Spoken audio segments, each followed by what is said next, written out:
এই এটা কি আওয়ামী লীগের রাজনীতি না ছাত্রলীগের রাজনীতি? কেউ দায়িত্ব দিচ্ছে তো করে এখানে? কেউ বলছে আমার লগে যাইতে উদ্যালয়? কোন হুন্ডা আমার সাথে যাবে না, আর হুন্ডার গুন্ডা মিলে আমি রাজনীতি করি না। আমার কি রাস্তা চিনি না? আমার রাস্তা চিনাই চাইব? একটা হুন্ডা আমার লাগে যাবে, কানপুর ছড়া হলাম হুন্ডা লয়ে এখানে মহলাদি চলে। হুন্ডার ভালো চলতে বলছে কেতন করে আমার কাজ আমি করবো, তোমরা সেখানে বসে থাকো, যাই হয় অ্যাডভান্স চলে যাও।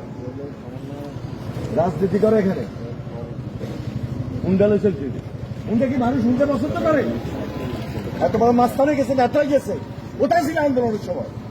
আন্দোলন তুমি একা করছো? এদেশের সমস্ত মানুষ আন্দোলন করছে, তুমি একা করো নাই। হুন্ডা আন্দোলন হয় নাই। হুন্ডা মানে হেলমেট, হেলমেট মানে ছাত্রলীগ, হেলমেট বাহিনী, বিএনপি আর হেলমেট বাহিনী একটা। আমরা অনেক পরে আই